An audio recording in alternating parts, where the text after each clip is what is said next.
Professor Martin? Yes, thank you. I think this question of whether sanctions are effective is a fundamentally important question that this committee is asking. And I've listened to other witnesses, and there hasn't really been anyone who's been able to say, yes, absolutely. There is a wealth of scholarship in other areas, other disciplines that suggest that sanctions, broad sanctions, comprehensive sanctions, are not effective in changing behavior.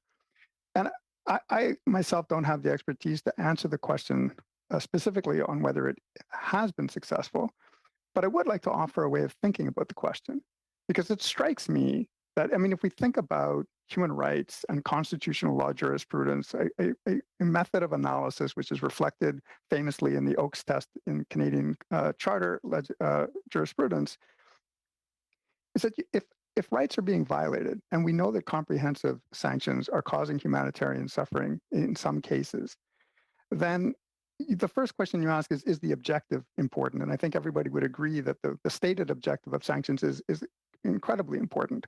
But the next question you ask is whether the means are rationally connected to the ends and whether they're the least restrictive alternative.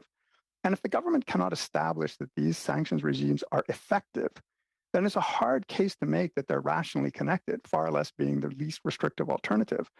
And the third question, of course, in this kind of approach to human rights and constitutional analysis is to ask whether the benefit to be obtained through the objective, realizing this objective, is proportionate to or it outweighs the harm that is being caused. And again, I think that if the government cannot establish that these sanctions are effective, then it's hard to make the case that the benefit to be obtained, particularly if it's just some marginal benefit that is more expensive and more difficult for certain things to be done by nefarious people. It's hard to make the case that that marginal benefit outweighs the very real empirically established harm that is being caused by comprehensive sanctions in countries like Venezuela and Iran. So I think that's a way to think about the effectiveness question.